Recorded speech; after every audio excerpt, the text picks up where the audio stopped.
Donc bienvenue dans cet atelier du réseau Partenaires Égalité, qui est le réseau mis en place dans le cadre du plan de lutte contre les discriminations de la métropole.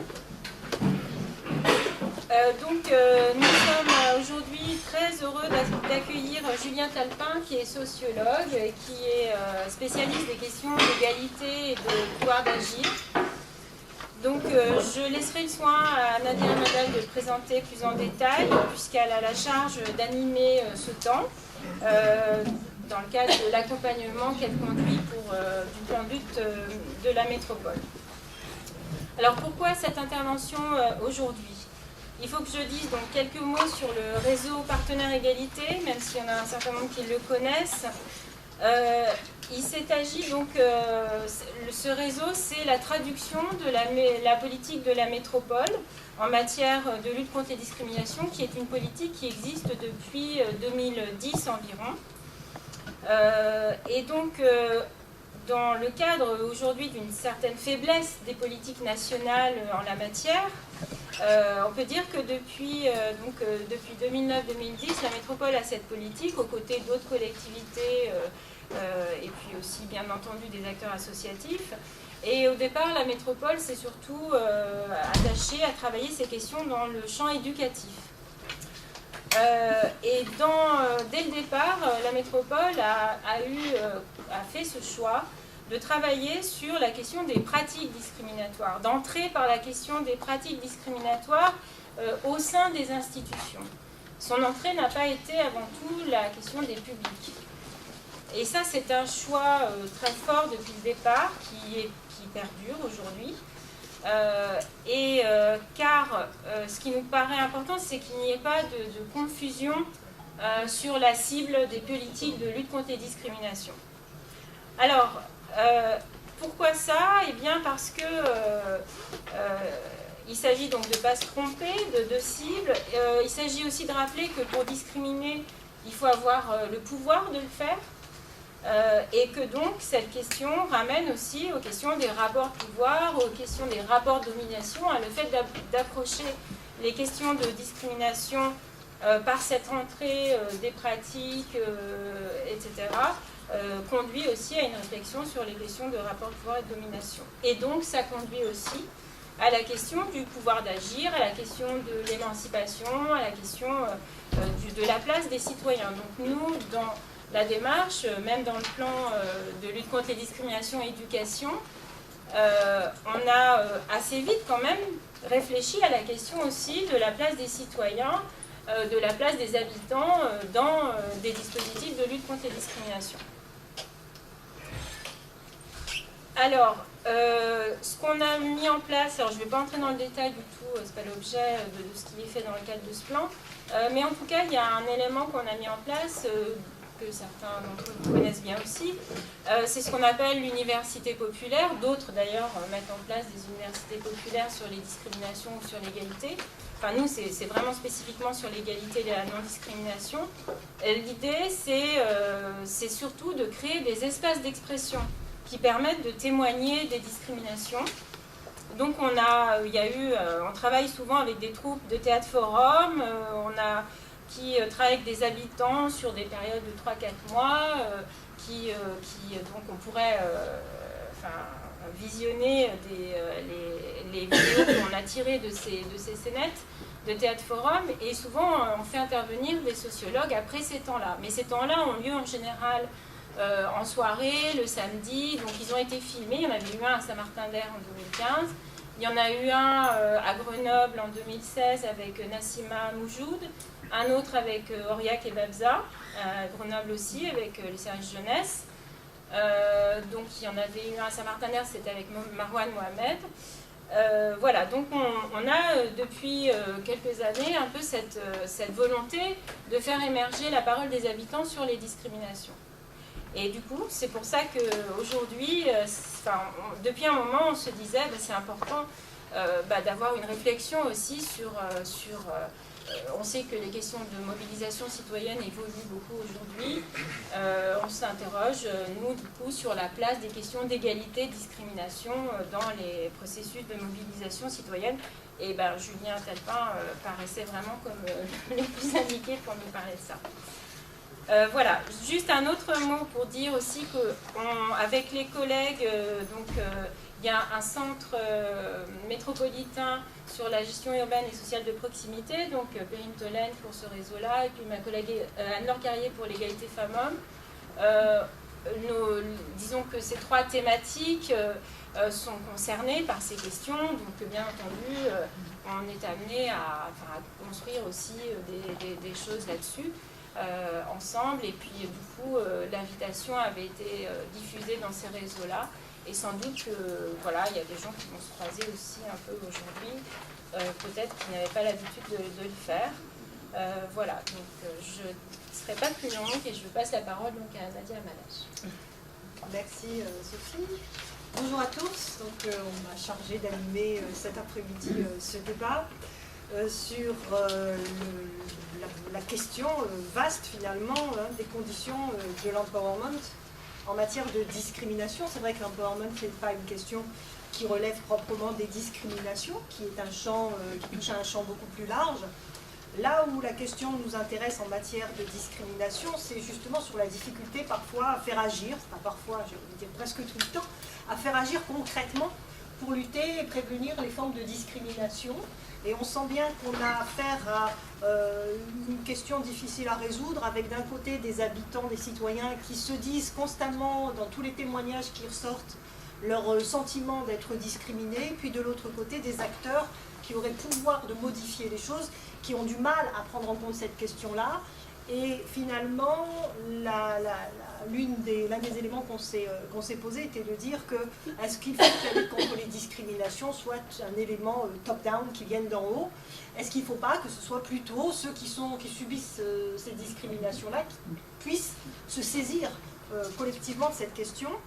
Et donc, automatiquement, la question du pouvoir d'agir des citoyens, qu'on appelle dans le langage classique aujourd'hui l'empowerment, nous a interpellés, sachant que, de fait, quand on regarde ce que l'empowerment a pu être au cours de son histoire, on continue à s'interroger sur les conditions nécessaires, comme le titre l'indique, pour arriver à un empowerment qui aboutisse réellement à un changement de la situation, puisque si l'empowerment a connu un sacré succès, on va dire, ces dernières années, c'est pour autant pas un concept très nouveau, puisque finalement, dans les années 60, c'est déjà quelque chose qui avait été mobilisé par un certain nombre de citoyens ici ou là. Je pense principalement aux États-Unis avec le Black Power. Les mouvements féministes aussi ont été très très en avance sur ces questions-là, notamment des mouvements féministes des pays du Sud, des pays en développement.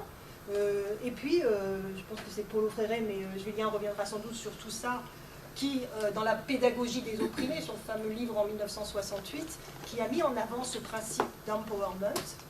Et c'est assez amusant d'ailleurs de voir comment ce terme a évolué dans le temps, puisque c'est d'abord ces mouvements citoyens et associatifs qui s'en sont saisis, avant les chercheurs, puisque les chercheurs s'en sont saisis assez rapidement quand même après, dans les années 70. Et puis finalement, on s'est aperçu que petit à petit, cette question qui touchait plutôt des minorités, les femmes, mais dans le sens minorité, j'ai l'habitude de le dire dans mes formations, non pas minorité en termes quantitatifs, mais en termes de pouvoir, bien sûr, mais aussi des minorités noires ou d'autres types de minorités, je pense aux LGBT, et bien finalement, ont été petit à petit saisis pour une autre forme de lutte qui était la lutte contre la pauvreté. Et les organisations non gouvernementales se sont saisies de cette question-là pour se poser la question de l'efficacité des politiques de lutte contre la pauvreté, notamment dans les pays en voie de développement. Donc, je ne vais pas développer plus que ça, mais c'est comme ça qu'on s'est aperçu que la question de l'empowerment, en fait, a été petit à petit, là aussi à la fin des années 70, plutôt les années 80, petit à petit est arrivé dans les organismes internationaux, ça a été repris, mais quelque part avec un certain nombre de changements qui ont été observés à ce moment-là sur ce que l'on signifiait à travers ce terme d'empowerment, puisque les organismes internationaux ont finalement eu autant de définitions que d'intérêt à travailler sur ces sujets-là. et notamment avec parfois le remplacement du terme empowerment en lieu et place de l'égalité femmes-hommes, ou l'utilisation de ce terme-là pour une meilleure insertion économique. Au lieu de parler d'insertion, on va parler d'empowerment, et qui ont peut-être quelque part dévoyé le terme même d'empowerment, que certaines structures aujourd'hui, associatives principalement, en tout cas des mouvements citoyens, essayent de se réapproprier, puisque derrière le terme empowerment, c'est pas un pouvoir d'agir uniquement en termes d'action quelque part individuelle, c'est-à-dire pour se sortir d'une situation de pauvreté ou de soumission, mais c'est quand même d'abord un problème de rapport de pouvoir, de rapport de domination. Et j'aime bien cette phrase, c'est pour ça que je me permets de la reprendre, de cette activiste féministe indienne, Batliwala, qui en 93 va sortir un livre qui s'appelle Women's Empowerment in South Africa, qui justement par rapport à ces questions avait dit une chose un peu de cette sorte-là, qu'il ne suffisait pas, signifiait-elle, d'avoir des moyens financiers, des ressources économiques pour dire qu'on possédait cet empowerment-là, en disant mais une femme qui possède tout, elle entendait par là des biens, hein, tout grâce à la fortune de son mari, est-elle une femme réellement libre? Donc c'est un peu cette idée-là dans le terme du pouvoir qu'elle essayait de mettre en place. Alors pouvoir donné par les institutions ou pouvoir pris par les citoyens, là est la question. Vous savez que le rapport Meshmash-Baquet, qui remettait ça en avant, qui a donné lieu au Conseil citoyen, notamment, pose aussi un certain nombre de questions. Bref, quel est le lien entre les pouvoirs publics, les institutions et les citoyens? Enfin, on a des tas de questions qu'on va s'empresser à poser à Julien Talpin, qui est sociologue, qui est chargé de recherche en sciences politiques au CNRS, membre du CERAPS à l'université de Lille 2. On s'était d'ailleurs rencontrés précédemment à Roubaix, dans ces cadres-là, et qui est directeur aussi de la rédaction de la revue Participation, peut-être qu'il pourra nous en dire un petit mot. Et l'intérêt de travailler et d'entendre Julien Talpin, c'est qu'à la fois il maîtrise forcément ces questions d'empowerment, de community organizing, etc., parce que c'est sa spécialité, mais en plus il est très sensible aux questions de discrimination, ce qui nous permet d'avoir un intervenant qui correspond complètement à ce que vous recherchez. Donc merci beaucoup d'être venu à Grenoble aujourd'hui pour nous parler de tout ça. Je vais vite parce que je veux laisser la parole le plus longtemps possible à Julien, sachant qu'on aura 1 heure d'intervention de la part de Julien Talpin. Ensuite, vous aurez la parole pendant à peu près une demi-heure. Et ensuite, Julien reviendra sans doute sur la présentation d'un certain nombre d'actions qui ont pu être menées, mais vraiment centrées sur la question des discriminations. Voilà, donc sans plus tarder, je propose de passer la parole à Julien Talpin. Merci Nadia. Bon, bonjour à tous, merci pour l'invitation et très content d'être aujourd'hui avec vous ici pour discuter de ces questions. Et en fait, on me croise assez peu en réalité. Moi je travaille effectivement sur le pouvoir d'agir, l'engagement dans les quartiers populaires et aussi plus récemment, je vais y venir, mais sur les discriminations. Et en fait c'est assez rare que ces deux thématiques soient réellement traitées de front, et donc je suis très content qu'on puisse en discuter aujourd'hui, puisque l'idée c'est de voir et de réfléchir collectivement sur la façon dont l'empowerment, le pouvoir d'agir, peut être un moyen de lutter contre les discriminations. Le fil rouge de ma présentation sera le suivant, c'est-à-dire de dire qu'au regard de la difficulté qu'on a en France à se saisir de l'enjeu des discriminations, que ce soit du côté des institutions, des pouvoirs publics, du politique en général, il est peu probable qu'on puisse véritablement lutter contre les discriminations sans une mobilisation active issue de la société civile et des citoyens. Et donc, ce que je voudrais faire, c'est présenter un certain nombre de notions, de concepts, et aussi d'expériences que j'ai pu suivre, pour qu'on puisse réfléchir ensemble à comment faire, au fond, pour mettre en œuvre ces politiques d'empowerment dans la lutte contre les discriminations. Un mot sur moi pour vous dire d'où je parle. Nadia l'a rappelé. Donc moi, je suis chercheur au CNRS, et au départ, moi j'ai beaucoup travaillé sur la démocratie participative et sur l'engagement dans les quartiers populaires. J'y reviendrai tout à l'heure, mais Au départ, pour le dire très simplement, je ne travaillais pas sur les questions de discrimination. Et en fait, cette question s'est progressivement imposée à moi par le terrain, à force que les gens m'en parlent. Et très concrètement, moi, je fonctionne beaucoup par entretien. Je fais des entretiens avec des habitants. Et au départ, moi, je faisais plutôt des entretiens sur comment ils percevaient leurs opportunités de participation dans différents dispositifs. Et quand bien même je ne posais pas la question, cette question des discriminations à l'emploi, à l'embauche, à l'école, dans le logement, dans les rapports avec la police, revenait relativement systématiquement. Si bien que j'ai voulu en faire une question de recherche et traiter ça beaucoup plus directement. Je coordonne aujourd'hui un projet de recherche justement qui vise à traiter de front ces deux questions de la discrimination et de la participation. Et en fait, on compare et on travaille sur différents quartiers un peu partout en France, en essayant de saisir la façon dont l'expérience des discriminations, et notamment des discriminations raciales, façonne le rapport aux politiques et à l'engagement dans les quartiers. En essayant de comprendre si le sentiment d'injustice qui est lié à l'expérience de la discrimination va constituer un ferment, va pousser un support à l'engagement, ou à l'inverse va conduire les gens à se détourner de la participation et de l'engagement dans les quartiers populaires. Donc on travaille sur ça en France, mais aussi en Amérique du Nord, puisque moi je travaille en particulier, donc Nadia l'a évoqué, un de mes terrains d'enquête, c'est notamment la ville de Roubaix, où cette question se pose de façon particulièrement aiguë, puisque c'est une ville où la population est majoritairement minoritaire, où il y a une longue histoire d'immigration, d'abord d'Europe du Sud, puis ensuite notamment d'Algérie, et où donc le sentiment discriminatoire et l'expérience est très forte. J'ai aussi beaucoup travaillé sur les États-Unis et des expériences de mobilisation de minorités, notamment de Noirs et de Latinos en Californie. Je l'évoquerai aussi au passage. Alors ce que je vais faire, ma présentation aura 3 temps principaux.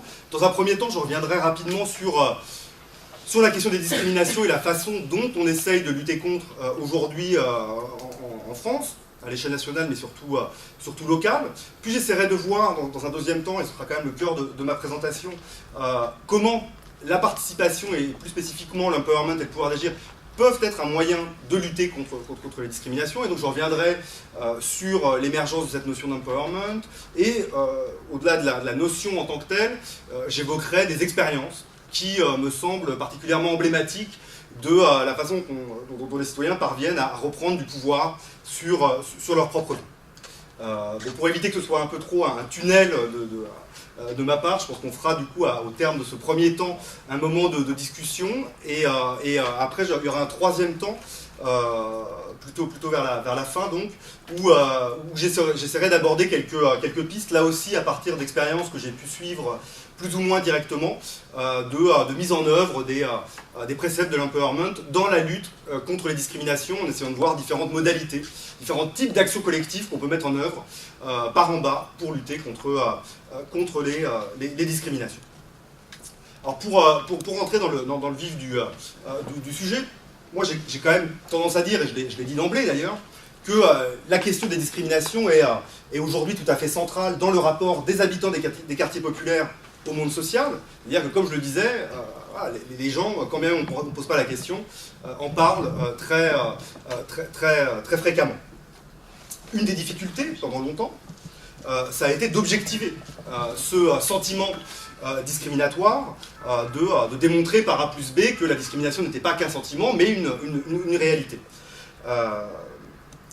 Au fond, on peut dire que ce temps-là est aujourd'hui en partie révolu, et que la discrimination est une réalité scientifiquement démontrée, qui a fait l'objet d'un certain nombre d'études, et je pense tout particulièrement à l'enquête Trajectoire et Origine, Théo, qui a été coordonnée par l'INED. Il y a un bouquin qui est un peu la Bible, qui est sorti l'année dernière à ce sujet, qui porte plus spécifiquement sur les deuxièmes générations, au fond, les Français dont les 2 parents sont immigrés, et qui montre le caractère tout à fait massif des discriminations dont ils sont l'objet. Juste un chiffre, 44% des gens dont les 2 parents sont immigrés ont rencontré au moins une situation discriminatoire dans leur vie, et bien souvent c'est bien plus que cela. Et donc les discriminations ethno-raciales sont quelque chose de tout à fait central. Petit élément de précision ici d'ailleurs, quelque chose qui n'est pas souvent connu, parce qu'il y a différentes façon de mesurer la discrimination. Une des difficultés en France, c'est qu'il n'y a pas de statistiques ethniques, et donc c'est plus difficile que dans d'autres pays pour pouvoir le mesurer. Néanmoins, il y a d'autres façons de le faire. On pourra y revenir si ça vous intéresse. On passe par exemple par le patronyme, par les noms de famille, ça peut être un moyen, mais il y a différentes façons. Deux grandes façons de mesurer la discrimination, c'est l'autodéclaration. Est-ce que vous avez été victime de discrimination? Une autre façon, c'est ce qu'on appelle la comparaison statistique, c'est de comparer deux types de populations et de voir si, toutes choses égales par ailleurs, elles ont ou non les mêmes probabilités d'accéder à tel type d'emploi, etc. Et un élément qu'on ne sait pas toujours, c'est que, en général, les études qui reposent sur l'autodéclaration donnent des chiffres qui sont inférieurs à celles qui s'appuient sur la comparaison statistique.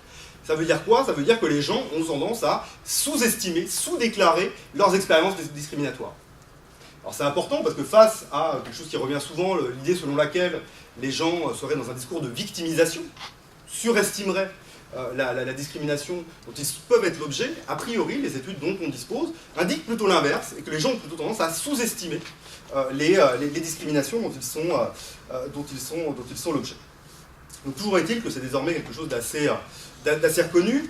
Il y a 23 critères officiels qui sont désormais recensés par l'administration, notamment par le défenseur des droits, j'y reviendrai rapidement.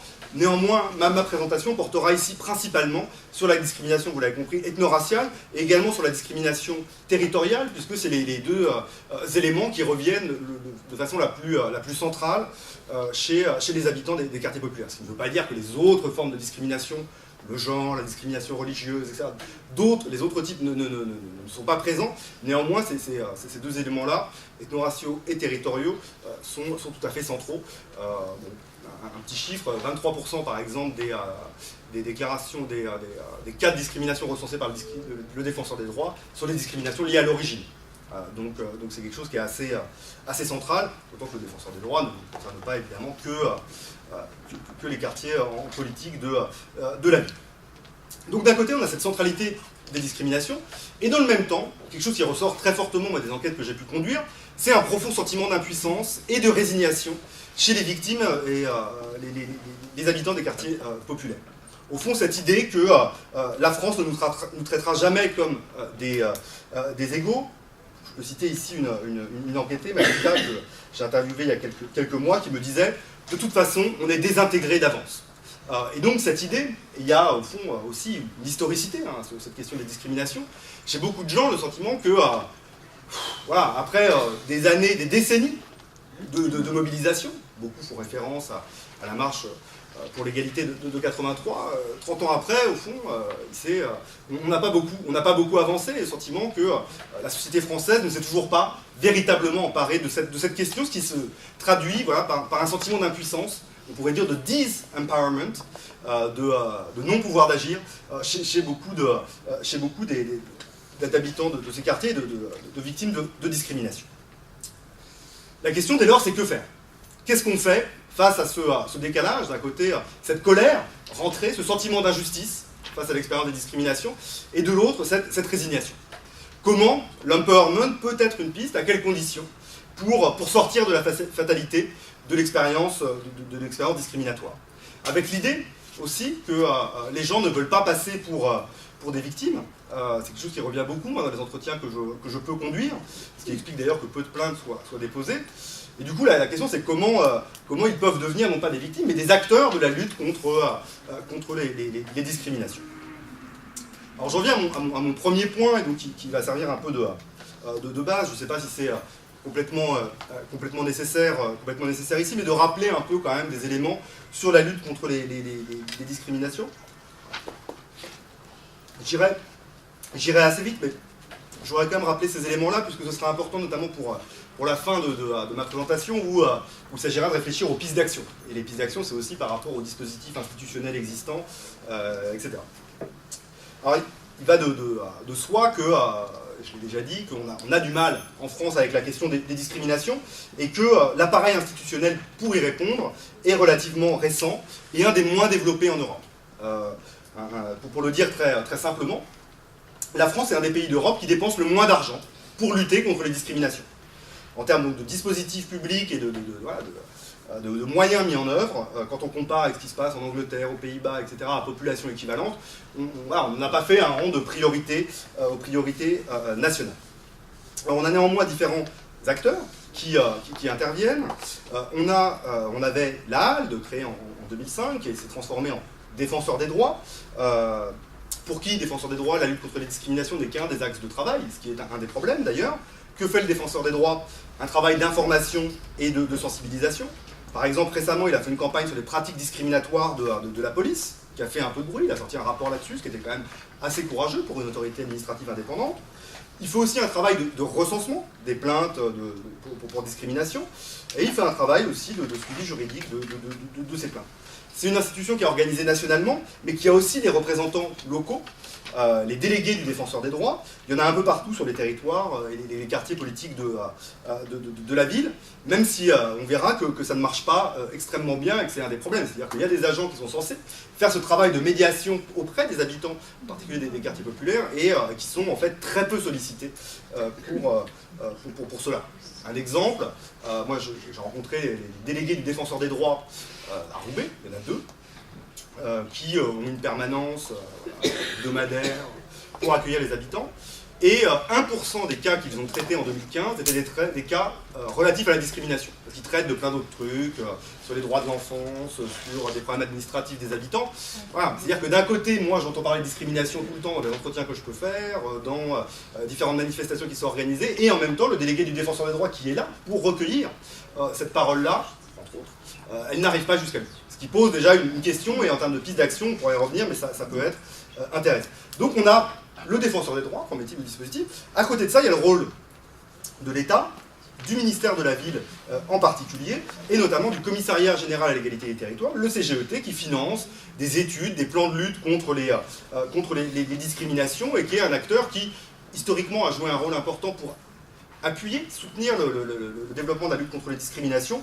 C'est un peu plus compliqué aujourd'hui, néanmoins c'est quand même un élément important, puisque depuis la loi sur laquelle je reviendrai tout à l'heure, la dernière loi sur la politique de la ville, dite loi Lamy de 2014, il est désormais obligatoire dans les contrats de ville d'avoir des plans de lutte contre les discriminations. C'est désormais une obligation pour les collectivités. Alors, dans un certain nombre de cas, ils en avaient déjà, mais pas tant que ça en fait. Et donc il y a quand même une incitation institutionnelle à mettre en place des plans de lutte contre les discriminations. Bon, après la question c'est est-ce que c'est juste de l'affichage ou est-ce que c'est véritablement un moyen de lutter contre ces discriminations. Donc voilà, sur ce cadre un peu général, mais je souligne néanmoins la faiblesse des politiques publiques pour lutter contre les discriminations. Au regard de cet arsenal un peu faible, dans quelle mesure la participation des habitants, la démocratie participative, peut-elle être un moyen de lutter contre les discriminations? Comme je le disais, voilà, si les institutions ne veulent pas véritablement se saisir du sujet, peut-être qu'elles devraient être poussées par les habitants, par en bas, pour s'y atteler davantage. Le problème, en tout cas, si on regarde un peu le panorama global, c'est que, jusqu'à une date récente en tout cas, la démocratie participative en France n'a pas laissé une place et un pouvoir considérable aux habitants. Comme je vous le disais en introduction, moi j'ai beaucoup travaillé donc, sur la démocratie participative sous ses différentes formes. Moi j'ai travaillé sur des conseils de quartier, des budgets participatifs, des jurys citoyens, des débats publics, tout type de dispositifs. Et globalement, le bilan, quand on fait le bilan de 30 ans de démocratie participative en France, le bilan est pour le moins mitigé. On peut dire que la situation française, en termes de démocratie participative, est caractérisée d'un côté par une forte institutionnalisation, c'est-à-dire qu'il y a une inscription dans le droit de la participation des habitants. Il y a un certain nombre de lois, on peut penser par exemple à la loi de 2002 sur la démocratie de proximité, qui a créé les conseils de quartier dans toutes les villes de plus de 80 000 habitants. Il y a des lois également sur le débat public qui obligent, dans des grands projets d'infrastructure, quand on construit une ligne TGV, quand on construit une centrale nucléaire, etc., à organiser de la participation. Plus récemment, la loi Lamy de 2014 a créé les conseils citoyens, j'y reviendrai un peu plus tard, et donc on a d'un côté un arsenal législatif qui pousse à faire de la démocratie participative. Néanmoins, cette institutionnalisation de la participation est un peu à double tranchant. C'est-à-dire que d'un côté, ça permet que la participation ne soit pas sensible aux alternances politiques, et que le pouvoir soit à gauche ou à droite, au fond, a priori, les dispositifs se maintiennent. Néanmoins, une des difficultés, et c'est une constance des politiques de participation en France, c'est la mainmise très forte des élus, des techniciens et des administrations sur les dynamiques de participation qui laissent en fait très peu de place à l'auto-organisation des habitants. Si bien que ça se traduit par une faible demande de participation. Il n'y a pas beaucoup de manifestations et de gens qui se battent pour la création de conseils de quartier ou d'ateliers de concertation, etc. Une faible participation, tous les dispositifs participatifs sont confrontés au syndrome de la chaise vide, c'est-à-dire que c'est dur de remplir les salles. Les conseils de quartier sont dans un certain nombre de villes quasiment morts de leur belle mort parce qu'ils n'intéressaient plus grand monde. Alors après à Grenoble ça se passe peut-être un peu mieux parce qu'il y a une tradition plus participative, mais globalement c'est très difficile. Faible participation en particulier des catégories populaires et des jeunes. Faible participation, et là la plupart des recherches menées par mes collègues, moi-même sont assez formelles là-dessus, qui est liée au fait que pour les gens, la participation est trop déconnectée des cycles décisionnels. Moi j'ai beaucoup travaillé en fait sur la participation, la perception de la participation par les habitants eux-mêmes, et donc en suivant notamment en fait, des carrières de participants et en les suivant sur plusieurs années pour voir si leur rapport à la démocratie, et à la démocratie participative en particulier, évoluait au fil de leur participation. Et il en ressortait quand même que les gens avaient un jugement assez mitigé de ce qu'ils expérimentaient, et notamment qu'ils avaient le sentiment de participer bien souvent pour pas grand-chose, que leur voix n'était pas entendue et que l'impact sur les politiques publiques demeurait très marginal. Bon, d'ailleurs, il y a un certain nombre d'études qui montrent très clairement que plus la participation est décisionnelle, a un impact sur les politiques publiques et donc sur les conditions de vie concrètes des habitants, plus la participation est forte. Moi j'ai travaillé sur des budgets participatifs où là on a parfois des dizaines de millions d'euros qui sont en jeu, qui sont décidés directement par des habitants via un cycle d'assemblée, etc. La participation est plus forte que dans des conseils de quartier beaucoup plus consultatifs.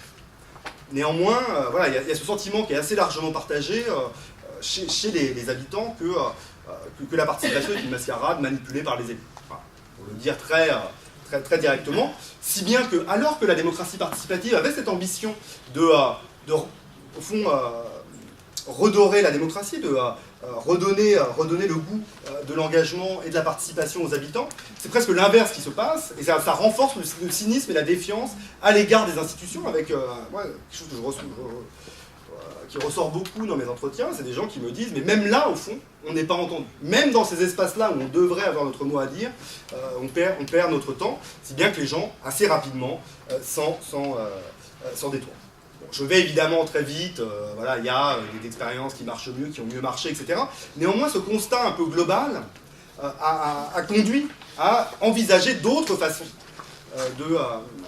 d'imaginer la démocratie participative et la participation des habitants qu'on ne l'a fait au moins pendant une trentaine d'années en France, où au fond, on peut dire que la démocratie participative a été un peu anesthésiée par trop d'encadrement institutionnel. C'est un peu ce qui ressort. Alors c'est notamment ce qui ressort du rapport qu'ont rédigé Marie-Hélène Baquet et Mohamed Meshmaj sur la participation des habitants dans la politique de la ville, et qui va jouer un rôle important dans l'introduction en France de la thématique de l'empowerment. Donc Baquet et Meshmaj sont missionnés fin 2012 par le ministre de la Ville, François Lamy, pour conduire une enquête dans les quartiers populaires sur la participation des habitants et dégager des pistes sur comment faire au fond un peu autrement, parce qu'il y a quand même le sentiment que ça ne marchait pas très bien. Je vais assez vite sur le constat, puisque le constat qu'ils dégagent dans leur rapport est assez concordant avec ce que je viens d'évoquer, et cette idée d'échec, d'offre institutionnalisée de participation du fait de son manque d'impact. Et du coup, ils essayent de dégager d'autres pistes. Un point quand même qui est assez fortement souligné dans le rapport, c'est qu'une des difficultés de la participation des habitants dans les quartiers, au-delà du trop fort encadrement par les institutions des dynamiques de participation, c'est aussi les conditions de la vie associative dans les quartiers populaires, les associations étant un acteur important de la participation des habitants dans ces quartiers. Et ce que mettent en avant Baquet et Meshmaj, c'est les problèmes liés aux pratiques clientélistes qui structurent le rapport entre les pouvoirs publics et les associations dans nombre de quartiers populaires. Au fond, ils dégagent trois types de cas. pour les associations dans ces rapports avec les pouvoirs publics. D'un côté, celles qui préfèrent se ranger derrière la municipalité et qui sont dans un rapport de proximité très fort avec la municipalité, de proximité souvent politique. D'autres associations qui refusent tout engagement politique et qui se réfugient dans une forme d'opposition, on peut dire, socioculturelle, et qui vont organiser des activités, faire de la prestation de services, etc. Ce qui est très bien, ce qui est important à faire, mais qui ne contribue pas nécessairement au développement du pouvoir d'agir des habitants. Et troisième figure un peu idéal typique qui dégage, c'est un peu caricatural une fois de plus, mais ça permet de cerner en tout cas l'univers des possibles, on peut dire, des associations qui sont dans une posture plus politique, plus critique, éventuellement dans une posture de contre-pouvoir, là peinent à être soutenues par les institutions, voire sont carrément marginalisées du jeu d'action publique locale. Bon, et globalement, ce qui se dégage de leur rapport, c'est qu'il serait peut-être utile, pour pouvoir entendre et faire remonter la parole des habitants de ces quartiers, d'appuyer ces associations qui sont un peu plus critiques, et de les appuyer notamment financièrement. Dans tous les cas, en fait, ce qu'ils pointent dans leur rapport, c'est le manque d'autonomie des associations et des collectifs qui structurent la vie dans les quartiers populaires. Une fois de plus, c'est ce fort encadrement institutionnel qui viendrait un peu anesthésier la participation dans ces quartiers. Du coup, ils font une série de propositions. Une qui est, à mon avis, intéressante, et on pourra y revenir, propose de créer ce qu'ils appellent un fonds d'interpellation citoyenne. Cette idée que pour sortir de la dépendance de la vie associative des pouvoirs publics locaux, notamment des municipalités, il pourrait être utile de renationaliser le financement de la vie associative. Cette idée que même les crédits, par exemple, qui était l'idée au départ de la politique de la ville, mais aujourd'hui, les crédits de la politique de la ville ont très largement été municipalisés. Ça veut dire quoi? Ça veut dire que ceux qui décident véritablement de où va l'argent de la politique de la ville, ce sont les maires, en fait, et leurs collaborateurs. Et donc l'idée qu'il propose dans le rapport, c'est de renationaliser en créant une commission un peu indépendante pour attribuer ces financements, et donc que les financements qui servent à soutenir la participation dans les quartiers ne soient pas dépendants de l'orientation politique des uns et des autres, pour sortir donc de la dépendance. Autre idée qu'ils mettent fortement en avant, c'est cette idée de co-construction de la politique de la ville, et notamment des projets de rénovation urbaine, des projets en rue. Et ça, cette idée de co-construction va être reprise notamment dans la loi, en tout cas le terme. Et enfin, troisième proposition, il y en a 40, hein, je souligne juste ce qui me semble important ici. Il propose de créer ce qu'ils appellent des tables de quartier, à partir d'un dispositif donc, qui a été expérimenté au Canada, à Montréal, qui seraient des espaces autonomes de la municipalité et des pouvoirs publics, des collectifs interassociatifs visant à rassembler les habitants et les collectifs existants dans ces quartiers pour proposer, éventuellement interpeller les institutions. Des espaces d'auto-organisation où, très concrètement, les institutions et les élus ne participeraient pas. Alors qu'en général, ils participent à tous les dispositifs participatifs. Donc voilà pour quelques-unes des grandes lignes qui dégagent comme proposition. Néanmoins, au final, la loi qui va être adoptée en février 2014 retient très peu de ces propositions. La plupart vont rester lettres mortes. La loi garde cette idée de co-construction des politiques publiques, le terme en tout cas réapparaît, mais sans dire comment ni véritablement avec quels moyens. L'idée de fonds d'interpellation citoyenne ne va pas être gardée. L'idée des tables de quartier, on peut dire, va rester, mais va être assez profondément transformée, puisque ces tables de quartier vont devenir les fameux conseils citoyens, qui sont un peu différents, puisque alors qu'au départ, l'idée des tables de quartier était qu'elles soient auto-organisées par les habitants eux-mêmes, là, les conseils citoyens vont être généralisés à l'ensemble des territoires de la politique de la ville, dans une démarche top-down, descendante, puisque c'est inscrit dans la loi, c'est une obligation, et donc ce n'est pas les habitants qui se mobilisent pour demander et créer eux-mêmes leur espace de participation, c'est à l'initiative, là pour le coup, des préfets en particulier, d'installer ces conseils citoyens avec un format relativement identique. Alors, donc on voit comment, d'une certaine façon, l'idée d'une participation bottom-up, ascendante, auto-organisée, va se transformer en dispositif top-down, du haut vers le bas, et ce qui s'inscrit dans la tradition française au fond, de forte institutionnalisation de la participation. Voilà, au fond, chassé de naturel, il revient au galop.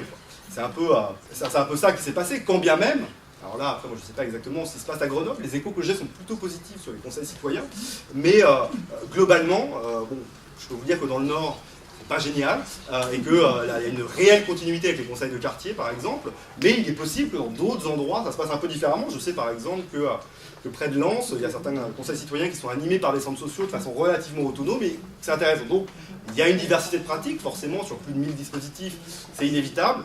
Néanmoins, on reste sur des choses assez classiques.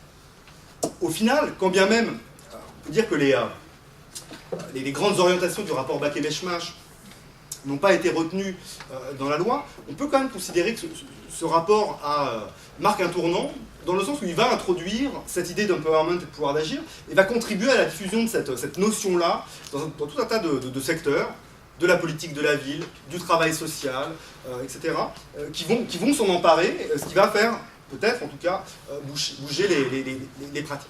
Et donc c'est pour ça que je voulais revenir dessus, et avant de rentrer plus en détail sur cette notion d'empowerment et de pouvoir d'agir. Ça va un peu de temps, oui. Alors, qu'est-ce que l'empowerment? Donc nouveau chapitre. Au fond, on peut dire que le pouvoir d'agir ou l'empowerment est une façon de conceptualiser l'émancipation des groupes dominés. On peut dire qu'au fond, cette émancipation doit être à la fois objective et subjective. Au fond, ce n'est qu'en transformant leurs conditions de vie que les gens peuvent s'émanciper subjectivement. Et que c'est dans le processus de participation et d'obtention, d'amélioration de leurs conditions de vie que les gens vont pouvoir se libérer cognitivement, personnellement, subjectivement. Donc, cette idée de pouvoir et de processus d'apprentissage en acte, l'empowerment désigne le développement des capacités d'action des individus et des groupes marginalisés, et le processus pour y parvenir. Et donc j'insiste sur cet élément-là, qui est important, sur ces deux facettes de l'empowerment, émancipation objective et subjective. L'émancipation suppose donc la transformation concrète des conditions de vie de la population, l'accès à un pouvoir sur sa propre vie. Et ça, c'est important par rapport à tout ce que je racontais sur l'histoire de la participation en France. Le fait qu'elle n'a pas transformé les conditions de vie dans les quartiers populaires, et que la condition première pour gagner en pouvoir d'agir, c'est quand même d'avoir du pouvoir sur son quotidien et sur sa vie. Et que, en même temps, pour que l'émancipation soit pleine et entière, il faut que la transformation de ces conditions d'existence ne soit pas quelque chose qui vous arrive de l'extérieur par en haut, mais que vous en soyez un des acteurs centraux, que les individus soient acteurs du processus de transformation sociale directement. Et donc que c'est en participant que l'on s'émancipe. Du coup, on peut dire, j'avais une slide pour ça, que la notion de pouvoir d'agir va opérer un certain nombre de décalages par rapport à la façon dont a été conceptualisée la participation en France pendant un certain nombre de décennies. Tout d'abord, il s'agit de passer d'une logique descendante à une logique ascendante. Vous l'avez bien compris.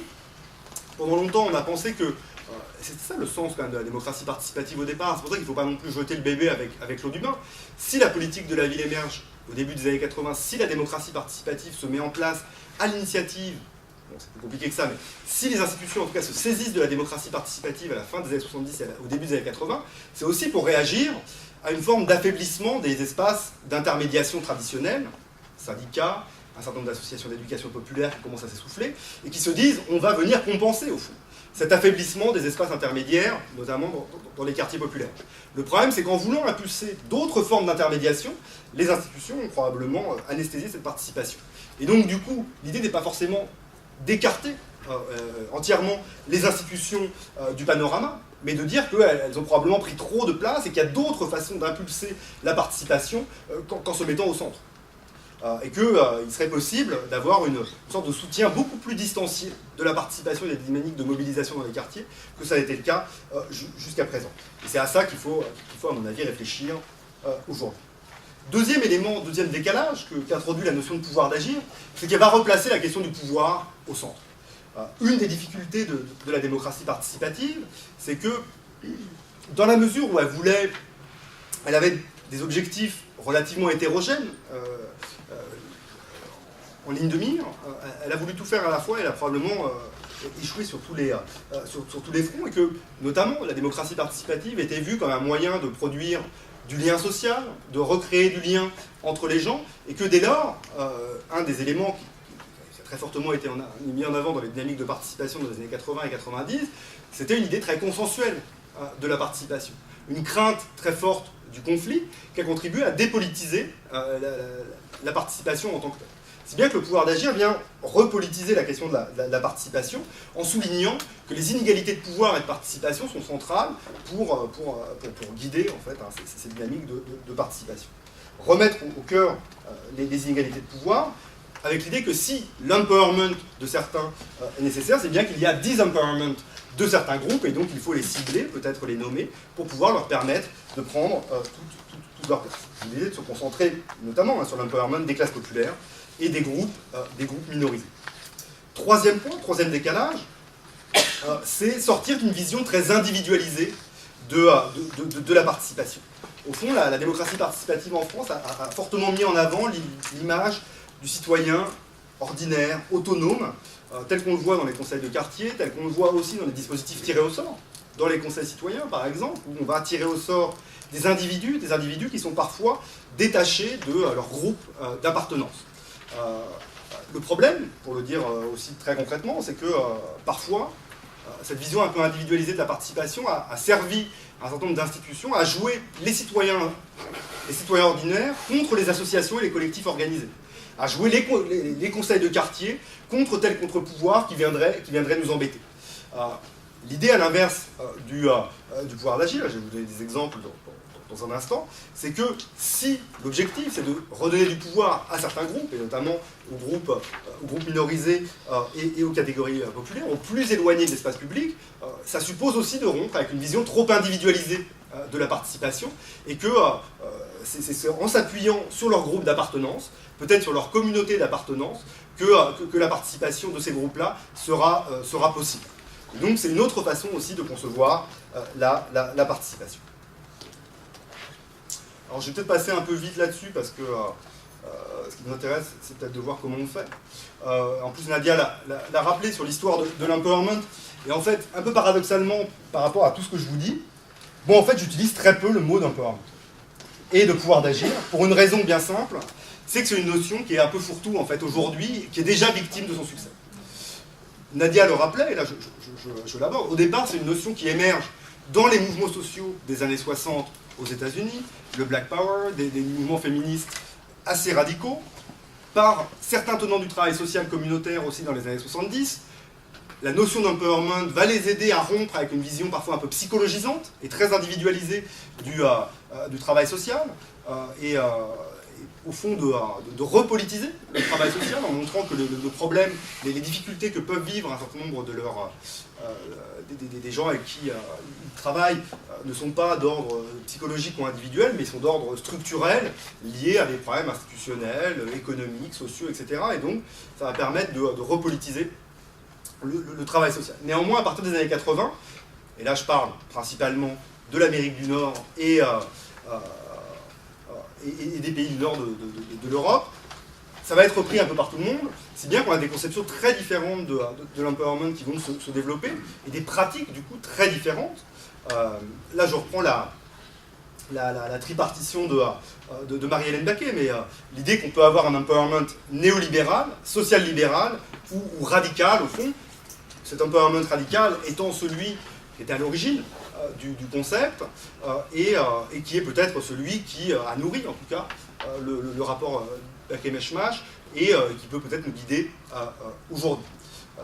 Au fond, un des risques de cette notion d'empowerment, c'est qu'avec cette volonté d'activer les capacités d'agir des individus, avec un discours très yes we can, au fond le changement est possible, on reporte sur les individus plutôt que sur des institutions, ou alors sur des groupes mobilisés, la nécessité du changement. Et donc, cette ambiguïté-là est quand même au cœur de cette notion d'empowerment, si bien qu'aujourd'hui, en France y compris, on a des gens très différents qui utilisent la catégorie d'empowerment. Au fond, aujourd'hui, créer sa boucherie halal serait un moyen d'empowerment.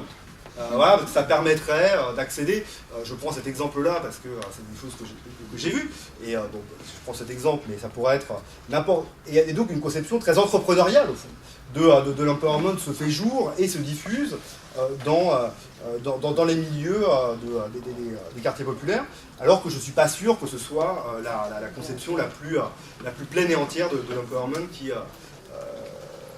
que l'on retrouve ici. Du coup, ce que je voudrais faire, c'est vous donner plutôt quelques exemples, à la fois qui peuvent nous guider, de pouvoir d'agir en France et ailleurs, et aussi aux difficultés de développement de ces pratiques-là, puisque les gens qui essayent d'expérimenter le pouvoir d'agir aujourd'hui rencontrent un certain nombre d'écueils, d'obstacles, et c'est aussi, je pense, en réfléchissant à ces difficultés qu'on peut avancer. Alors une première expérience que je voudrais aborder, c'est une recherche-action en fait, que j'ai pu mener auprès de la Fédération des centres sociaux du Nord. Et au fond, l'idée, c'était de réfléchir à la façon dont les centres sociaux peuvent devenir des vecteurs de mobilisation des habitants dans les quartiers, et en particulier de lutte contre les discriminations. Et l'idée au départ, c'était de dire que les centres sociaux, par le nombre d'usagers qu'ils rassemblent dans les quartiers, au fond, ils touchent énormément de monde, des gens assez différents, mais qu'au fond, ils n'exploitent pas totalement la capacité de mobilisation qui est la leur. Moi, ce que je dis bien souvent aux centres sociaux, c'est que vous êtes assis sur une sorte de tas d'or en termes de mobilisation des habitants, mais que vous ne l'exploitez pas véritablement jusqu'au bout, puisque l'essentiel de votre temps, et notamment du temps de travail de vos salariés, est passé à organiser des activités, plutôt qu'à mettre en place des actions qui permettraient de résoudre ici et maintenant les problèmes des habitants. Et donc, c'est un peu autour de cette problématique-là qu'on a travaillé ensemble, avec l'idée que développer le pouvoir d'agir des habitants requérait de dépasser une simple logique de prestation de services pour faire vraiment des centres sociaux un moyen de résolution des problèmes des gens. Avec cette idée, je reviens à mon truc d'émancipation objective. Pour que l'empowerment des gens soit effectif, il faut que ça améliore ici et maintenant leurs conditions et que ça résolve leurs problèmes. Parce que les habitants des quartiers populaires ont des problèmes de logement, d'emploi, etc., qui sont une réalité et qu'il ne faut pas nier. Ce n'est pas uniquement en organisant des matchs de foot qu'on les résolvera. Et donc, on a commencé à réfléchir ensemble sur comment les centres sociaux pouvaient jouer ce rôle-là. Assez rapidement, la réflexion s'est orientée autour de l'idée de aller vers, qui a pas mal marché en fait, avec l'idée que les centres sociaux devaient sortir de leur bunker qui était devenu leur centre social, et qu'ils devaient élargir leur base sociale, élargir le nombre et le type d'usagers qu'ils touchaient, puisque bien souvent ils touchent certaines fractions de la population et pas d'autres. Et que voilà, ça posait problème en termes de mobilisation. Et donc, aller vers les habitants, sortir du centre social, mais pour quoi faire? Et c'est là où c'est devenu intéressant, puisque c'est la question de ce aller vers qui s'est posée. Parce qu'au fond, il y a plein de gens qui font du aller vers pour des raisons tout à fait différentes. Les témoins de Jéhovah, de certaine façon, font du aller vers quand ils font du porte-à-porte. Les VRP, pour vendre des choses, font du aller vers. Les candidats aux élections font du aller vers. Et donc, il est important de clarifier les objectifs pour savoir véritablement vers quoi on veut aller. Du coup, avec les différents acteurs impliqués, on a essayé de lister les différentes façons dont, en tout cas, les centres sociaux pouvaient faire ce aller vers. Premier élément, c'est aller vers pour produire du savoir.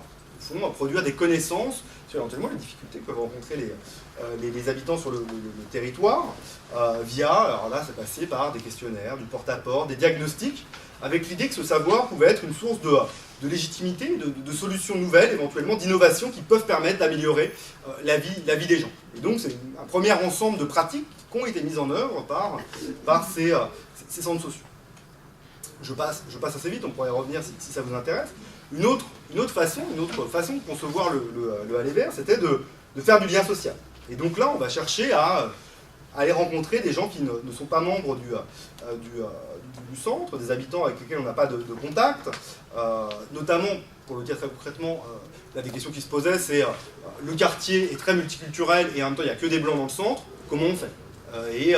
Ça posait problème au fond aux administrateurs du centre social que au fond le centre social ne soit pas à l'image du quartier, et donc comment on fait pour dépasser ces frontières-là. Je ne dis pas qu'ils ont forcément réussi, mais ils ont essayé, en tout cas ça passait par des actions type fête de quartier, animation, etc., café voisin, pour sortir du centre et dépasser les frontières invisibles qui structuraient en tout cas l'action du centre social. Troisième type de raison pour lesquelles il semblerait que les centres sociaux faisaient du aller vers, c'était pour faire grossir le centre social, et donc pour pouvoir attirer davantage de financement. Donc là, ça semblait assez loin pour faire plaisir aux financeurs. Ça semblait assez loin des logiques de pouvoir d'agir, mais néanmoins, on pouvait quand même déceler chez un certain nombre de directeurs cette volonté de montrer ses muscles un peu et d'accroître leur légitimité locale en touchant davantage de monde. On veut dire que c'est pas parce qu'on fait du aller vers que forcément on est dans l'empowerment. Et enfin, dernière option, plus rare, c'était aller vers pour faire collectif, faire du nombre pour peser. Avec cette idée, qui moi me tient à cœur, avec l'idée que la force de ceux qui n'ont pas grand-chose, c'est d'abord de faire nombre, puisque ça légitime au fond la parole qui est portée. Au fond, avec l'idée qu'on peut ignorer la parole de 10 habitants, c'est plus difficile d'ignorer la parole de 200 habitants qui sont mobilisés, et donc d'utiliser le centre social comme vecteur d'interpellation des institutions. Donc voilà, on a fait ce premier travail, en fait, ce premier temps de cartographie en fait, de ces pratiques de aller vers pour voir si véritablement ils étaient tous dans cette logique d'empowerment. Il est assez vite apparu que non, puisque derrière tout ça, il y avait, et j'ai envie de le rappeler dès le départ, cette injonction qui venait de la Fédération nationale des centres sociaux de faire du pouvoir d'agir, puisque c'est inscrit dans leur contrat national maintenant depuis leurs états généraux de 2013. Donc il faut faire du pouvoir d'agir, mais ils ne savent pas comment faire, et ils le font de façon manifestement très différente. Alors assez vite, il y a quand même un certain nombre de difficultés qui sont apparues, des tensions en fait dans les pratiques du pouvoir d'agir de ces centres sociaux. Une tension entre lien social et conflictualité. D'un côté, certains travailleurs sociaux avancent qu'il y a trop de conflictualité dans la société, trop de tensions dans les quartiers populaires, et que le rôle des travailleurs sociaux, par conséquent, c'est d'apaiser ces tensions en créant du lien social. Alors, le risque, c'est que cela dépolitise la question de l'empowerment, qui suppose, au contraire, de reconnaître les inégalités, et notamment les inégalités de pouvoir, et qui peut supposer, parfois, de créer du conflit. Et donc, d'autres répondaient, parce qu'on a eu des débats là-dessus, que plutôt que de chercher à pacifier les relations, il s'agirait plutôt de transformer cette conflictualité, de passer une conflictualité entre habitants à des formes peut-être plus verticales de conflictualité en direction soit des institutions, soit d'acteurs privés, donc de politiser ces conflits-là. Et donc c'est la place du conflit dans les centres sociaux qui se pose. Autre question qui s'est posée avec force dans le développement de ces pratiques de pouvoir d'agir, c'était le rapport aux institutions. Moi, souvent, dans mes rencontres avec ces centres sociaux, on me rétorquait « Vous êtes bien gentil avec vos histoires de pouvoir d'agir, mais nous, on est financés par la CAF, par le département, par la ville, et donc on ne peut pas se permettre d'interpeller les institutions, sinon on risque de mettre la clé sous la porte. » J'ai d'ailleurs des exemples dans le Nord de centres sociaux qui ont effectivement fermé sous la porte, parce que fermé leurs portes, du fait justement d'un rapport un peu compliqué avec les institutions. Et donc c'est effectivement un problème tout à fait central, et ce qui renvoie aux questions que j'évoquais tout à l'heure de financement, c'est comment on fait pour être dans une posture d'interpellation quand on dépend de financement institutionnel. Alors là, il n'y a évidemment pas de réponse univoque. Moi, ce que je réponds en général, c'est que d'un côté, il faut être stratège, et qu'on n'est pas forcément toujours obligé d'aller au clash directement, et qu'ensuite, il faut savoir ce qu'on veut. Et que parfois, les institutions sont peut-être en capacité d'entendre les interpellations issues des travailleurs sociaux. Et là, il y a un travail d'acculturation, peut-être de formation des institutions, des élus en particulier, sur les vertus de ces formes de conflictualité sociale-là. et qu'il est peut-être préférable que la conflictualité passe par des manifestations, des pétitions ou des formes de désobéissance civile, peut-être, plutôt que par d'autres formes de conflictualité, par le fait de brûler des bibliothèques ou se radicaliser. Ça, c'est un vaste débat, mais je pense que c'est assez central par rapport à ce qui nous intéresse. Derrière tout ça, la question qui se pose, c'est celle du projet politique, en fait, hein, qui sous-tend cette volonté des centres sociaux de faire du pouvoir d'agir. C'est le pouvoir d'agir pour quoi faire? Est-ce qu'il s'agit, vous l'avez déjà vu sur mon slide, hein, mais est-ce qu'il s'agit d'acheter la paix sociale, d'éviter justement que les habitants ne brûlent des voitures ou ne foutent le bordel, d'améliorer l'image de marque du centre social ou du quartier, ou est-ce qu'il s'agit d'être un vecteur de transformation sociale? Et il n'est pas sûr que les deux soient parfaitement compatibles, et donc là il y a des choix qui sont à faire. Et ce qui est intéressant d'ailleurs, c'est que les blocages à l'intérieur de la Fédération des centres sociaux ne viennent pas forcément des endroits où on le pense. C'est-à-dire que moi je travaille pas mal avec au fond tout en haut de la Fédé avec les administrateurs au niveau de la Fédé nationale et qui sont qui essayent de pousser un peu leur fédération régionale ou départementale pour aller plus loin sur certaines questions, qui peuvent avoir des cultures participatives plus hétérogènes et qui ne sont pas forcément toujours partants. Donc voilà, mais il y a cette question-là qui est quand même... et derrière donc, le mantra et le discours un peu bateau de l'empowerment et du pouvoir d'agir qu'on entend un peu partout désormais, c'est d'abord celle du pouvoir du projet politique qu'il faut se poser. Alors j'en viens maintenant à une autre expérimentation. J'en reste là sur les centres sociaux, on pourra peut-être y revenir.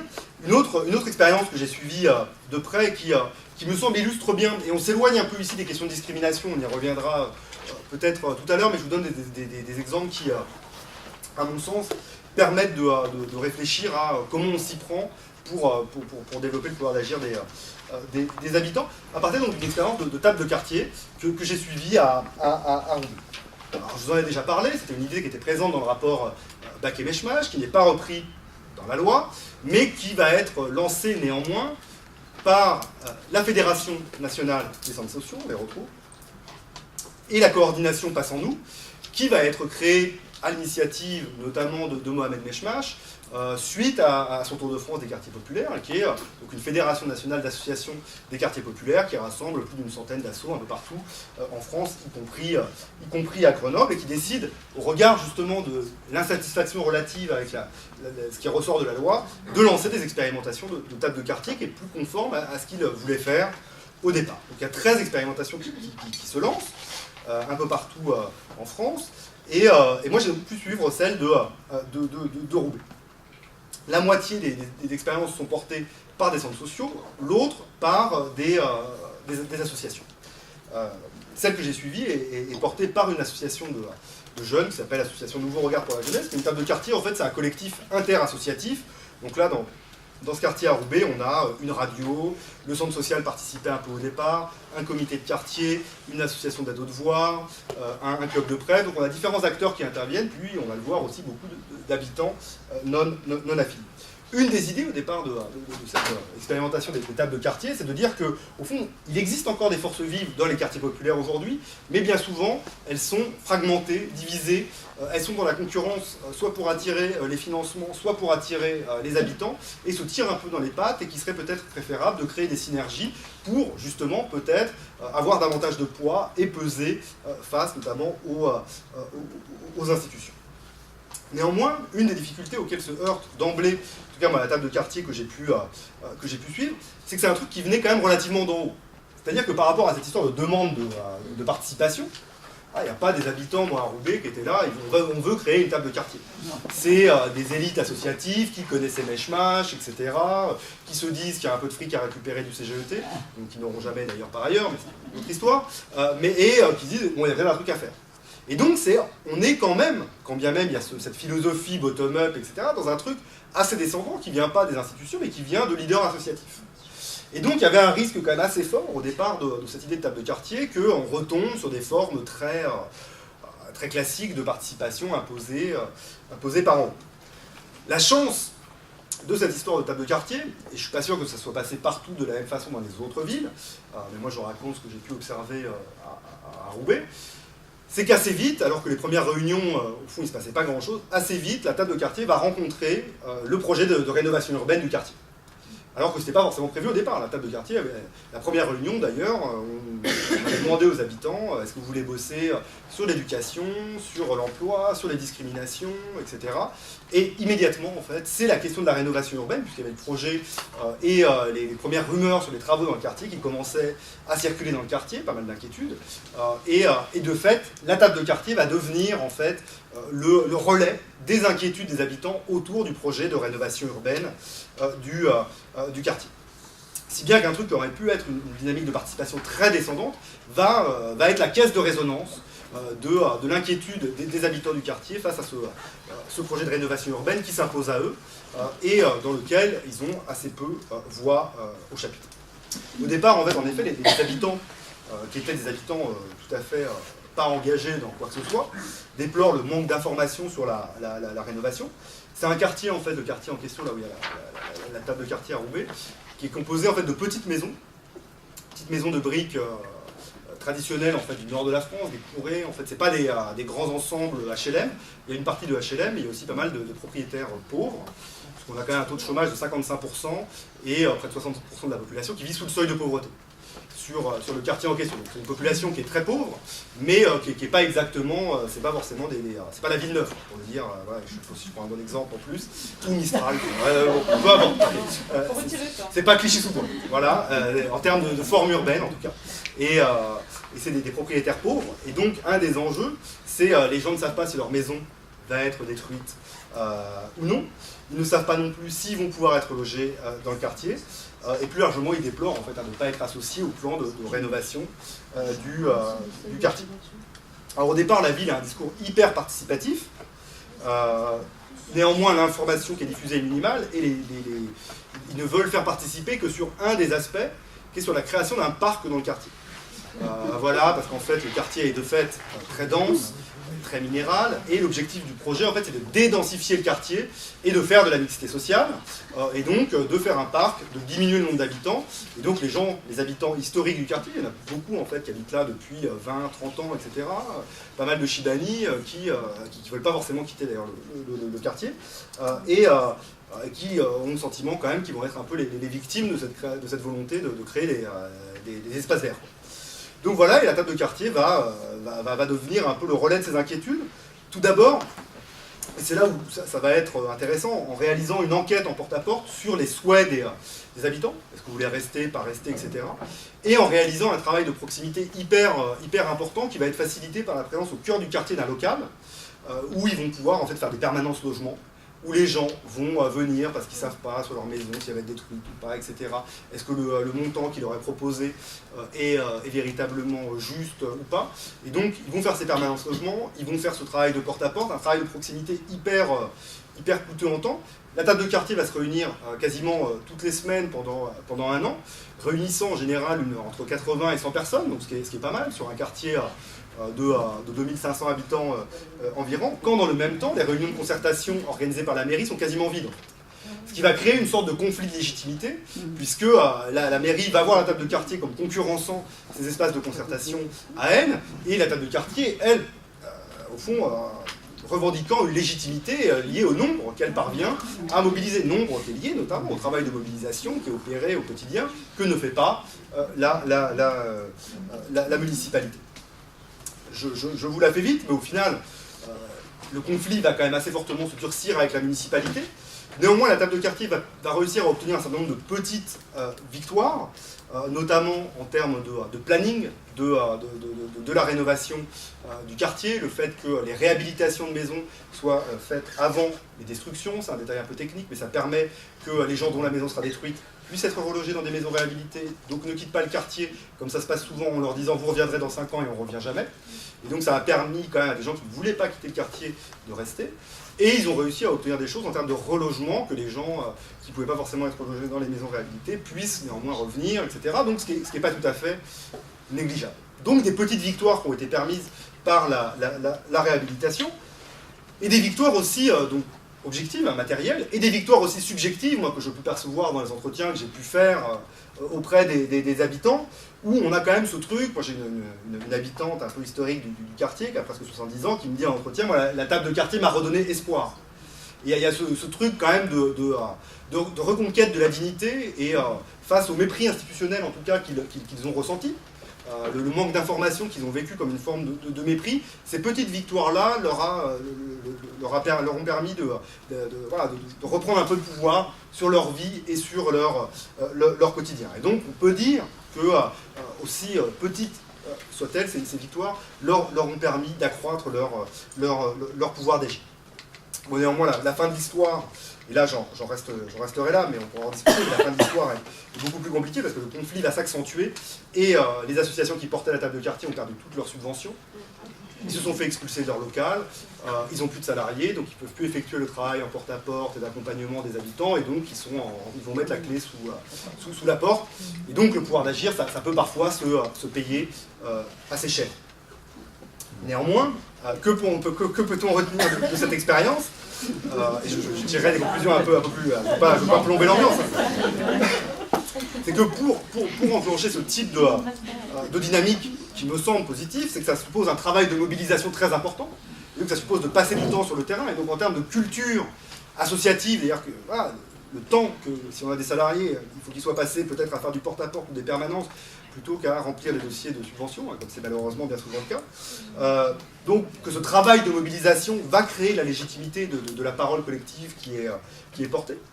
Deuxième élément, que les espaces physiques de participation sont un élément tout à fait central, et là on s'en est rendu compte une fois qu'ils ont été expulsés de leur local, c'est-à-dire qu'avoir un espace au cœur du quartier va permettre que des gens qui ne seraient peut-être jamais rentrés, n'auraient jamais été en contact avec ce type de dynamique collective, là, aient un contact avec ces gens-là, parce que voilà, c'était à côté de chez eux, et ils pouvaient venir à n'importe quel moment de la journée pour rencontrer les salariés de ces associations-là.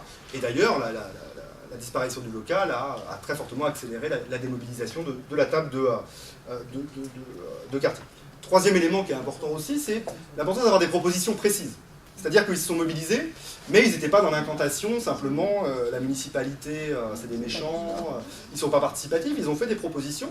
Ils ont été aidés aussi par un certain nombre d'acteurs qui sont un peu spécialistes d'urbanisme ou en architecture. Il y a des gens de l'association Appui, par exemple, qui sont venus. Je ne sais pas si vous connaissez, en fait, Appui, c'est des étudiants en architecture qui sont surtout actifs en banlieue parisienne, mais qui viennent en aide à des collectifs d'habitants qui se mobilisent contre des projets de rénovation, pour apporter une sorte de contre-expertise face à l'expertise des institutions, pour justement faire des propositions précises et pas être simplement dans l'opposition bête et méchante, mais pour que les propositions viennent nourrir véritablement le projet au final. Il y a une expérience qui est assez célèbre à Poissy, c'est l'expérience du quartier de la Coudray, où les habitants ont pu, avec l'aide de ces apprentis architectes, complètement modifier le projet de rénovation du quartier, et que celui-ci soit fait vraiment à partir des souhaits des habitants, ce qui est quand même rarement le cas. Donc voilà, proposition précise, ce qui permet de nourrir l'action publique. Ce qui empêche bien souvent d'avoir un impact, c'est qu'on est un peu dans l'incantation, et ce qui rend difficile d'avoir des propositions bien précises. Ça fait 1 heure, donc du coup je passe mon dernier cas,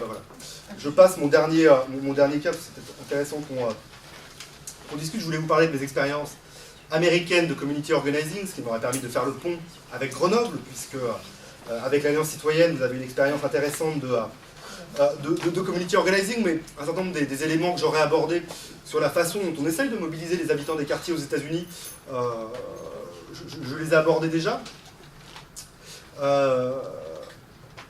Bon, je reviendrai peut-être tout à l'heure s'il reste un peu de temps. Peut-être conclure ce premier temps sur ces leçons pour des projets d'empowerment précis, sur des bonnes pratiques, etc. J'essaye de synthétiser un peu. Partir des besoins des premiers concernés, alors c'est l'évidence, mais ce n'est pas forcément toujours le cas. Ce qui suppose aussi d'avoir ce travail. J'évoquais le porte-à-porte, moi je suis un partisan acharné du porte-à-porte pour aller recueillir la parole des gens qui ne pousseraient pas forcément les portes des espaces de réunion par mécanisme d'autocensure, etc.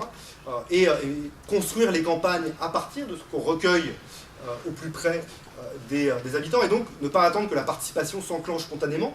Le aller vers, j'ai été un peu critique tout à l'heure par rapport à ce que j'évoquais sur les centres sociaux, néanmoins ça me semble tout à fait fondamental, et c'est un des enseignements que l'on fait des limites des pratiques de démocratie participative telles qu'elles sont déployées en France jusqu'à récemment, c'est cette idée que voilà, il suffisait d'ouvrir les portes des salles de réunion, d'envoyer un mail et d'avoir une annonce dans le journal pour que les gens viennent.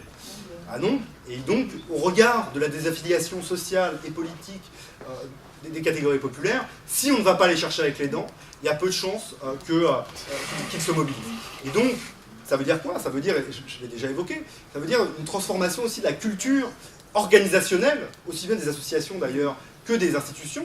Ça veut dire, et c'est pour ça que l'expérience du community organizing est intéressante de ce point de vue-là, c'est-à-dire que le temps de travail, l'essentiel du temps de travail doit être passé à aller chercher les gens. C'est-à-dire que moi, les assos sur lesquels j'ai bossé aux États-Unis, il y en a une qui a 40 salariés, 20, la moitié des salariés passent l'essentiel de leur temps sur le terrain à faire du porte-à-porte, des réunions d'appartements, à être présents dans les rues pour mobiliser les gens, recueillir leurs doléances et construire des campagnes, des actions pour obtenir des victoires. Ce qui est, me semble-t-il, pas le cœur qui n'est pas la règle dans le répertoire d'action des associations, des institutions aujourd'hui dans les quartiers populaires. Et donc il me semble nécessaire de sortir d'une participation qui est parfois très discursive en fait, pour avoir une perspective, une approche de la participation qui puisse produire du changement ici et maintenant. Organiser des campagnes et des campagnes qui partent véritablement des besoins exprimés par les habitants. Autre élément que je n'ai pas évoqué pour l'instant, mais qui est un élément important, on pourrait y revenir dans la discussion, parce que c'est une question qui est tout à fait centrale, c'est la question de la verticalisation des colères. C'est le problème, donc là je vais l'évoquer quand même au passage, que bien souvent quand on fait du porte-à-porte ou quand on discute avec les gens dans les quartiers, ils ont le sentiment que leur problème ne vient pas du système économique, des boîtes qui n'embauchent pas, de la discrimination de tel ou tel bailleur, etc., mais de leur voisin qui fait trop de bruit, du camp rome d'à côté, voilà. Et donc on a souvent tendance à associer et à regarder au plus proche pour expliquer les problèmes que l'on vit, bien plus que de regarder au-dessus de soi. Un des enjeux, me semble-t-il, et là ça suppose tout un travail d'éducation populaire, etc., c'est de partir des colères des gens, mais de ne pas en rester là. Alors, une fois qu'on a dit ça, voilà comment on fait, mais c'est un enjeu qui est tout à fait, à mon avis, décisif pour sortir de la guerre des pauvres et, au contraire, les rassembler, faire nombre et créer éventuellement un rapport de force qui puisse produire du changement. Voilà, c'est pas facile à faire, mais c'est essentiel parce que voilà, ce qu'on recueille sur les pas de porte, c'est pas forcément toujours ce qui nous permet derrière d'enclencher des actions. Alors quels sont les freins? Je l'ai évoqué, une culture associative trop discursive, les divisions, donc ça, une fois de plus, c'est plus facile à dire qu'à faire, les divisions des habitants, le manque de soutien institutionnel, voire la volonté de contrôle des institutions, la peur des contre-pouvoirs et du conflit. Bon, moi je pense qu'il y a un réel enjeu aujourd'hui du côté des institutions à soutenir des gens qui vont venir les emmerder. Et voilà. Et donc entre des formes de radicalisation ou de repli sur soi absolu, il est peut-être préférable d'avoir des contre-pouvoirs organisés dans les quartiers. Et moi, à mon sens, l'alternative, elle est celle-ci aujourd'hui. Et aujourd'hui, les institutions font un autre choix qui sont c'est un autre débat, mais il y a en tout cas une possibilité, à mon avis, de soutenir beaucoup plus directement l'auto-organisation et les mobilisations d'espaces autonomes des habitants dans les quartiers, à l'image de ce fonds d'initiative citoyenne qui était proposé dans le rapport Bakken-Eshmaj et qui n'a jamais vu le jour. Il y a une campagne qui a été menée à l'échelle nationale, mais on pourrait très bien imaginer à l'espace local des commissions d'attribution des subventions aux associations qui ne soient pas gérées par les institutions, qui soient gérées par une commission tirée au sort, avec des habitants tirés au sort, des représentants associatifs, des représentants d'institutions X ou Y, mais qui soient autonomes de l'administration et du pouvoir politique. Et donc de créer au fond ce que a proposé le rapport, non pas à l'échelle nationale, mais au niveau local. C'est une idée, peut-être que vous le faites déjà, je ne sais pas. Dernier point, et là ça renvoie tout directement à nos histoires de discrimination, c'est la disqualification symbolique des mobilisations de minorités. Un des gros problèmes, et là je ne l'ai pas abordé, bon, ce sera peut-être tout à l'heure, c'est qu'un des éléments qui revient très souvent quand les gens se mobilisent, c'est qu'on va qualifier de communautaire une mobilisation qui est portée par des gens qui sont simplement à l'image des quartiers où ils habitent. Est-ce qu'il est surprenant que dans un quartier comme certains de ceux où je travaille, où on a parfois 80-90% de gens qui sont d'origine maghrébine ou d'Afrique subsaharienne, que les associations qu'ils portent soient aussi à 80 et 90% composées de gens qui sont d'origine maghrébine ou subsaharienne? Non, voilà. Néanmoins, on va avoir de la part des institutions une volonté de leur demander de s'élargir, de se diversifier, d'être davantage représentative, etc., sous peine d'être qualifiées de communautaristes, et donc sous peine qu'on ne les finance plus. Un critère d'ailleurs, il révèle la cuisine interne de certaines institutions, mais c'est un critère très directement disqualifiant pour les institutions de savoir si une institution est communautaire ou pas. S'il y a trop de femmes voilées ou d'hommes barbus dans un centre d'association, on va considérer qu'elles sont trop communautaires et on ne les financera pas. Moi je pense que c'est un critère qui est peut-être un peu arbitraire pour pouvoir juger de la capacité de ces associations-là à produire de la mobilisation dans les quartiers. Et donc il y a à mon avis à déconstruire cette notion de communautarisme et à voir plus précisément le type de revendications qui sont portées par ces acteurs collectifs-là, car bien souvent, indépendamment de leur composition sociale, les revendications qui sont portées ne sont pas des revendications particularistes, mais des revendications d'égalité, qui sont donc des revendications qui ne sont pas a priori ce qu'on entend par du communautarisme. Et donc, plutôt que de regarder qui parle, il serait peut-être plutôt intéressant de regarder ce qui est porté, le type de revendication, et bien souvent, on disqualifie la parole simplement en s'arrêtant à celui qui la porte, ce qui me semble assez délétère en termes de dynamique d'auto-organisation dans les quartiers populaires. Et aujourd'hui, donc pour le dire très, très, très concrètement, il y a pas mal de travaux maintenant qui portent là-dessus, je pense notamment aux travaux de Fabrice Dume, le communautarisme est une catégorie qui sert à disqualifier les formes d'auto-organisation dans les quartiers populaires. Et donc, attention à ce terme-là qui fait plus de mal que de bien, je pense, aujourd'hui. Voilà. Merci beaucoup, Julien. Je sais que c'est beaucoup de choses à dire en peu de temps, donc ça reste dense. Et je conclurai peut-être par cette petite partie par un propos du philosophe Emerson qui disait « Ce que vous êtes parle si fort que je n'entends pas ce que vous dites ». C'est un peu ça. Hein, alors la parole est à vous.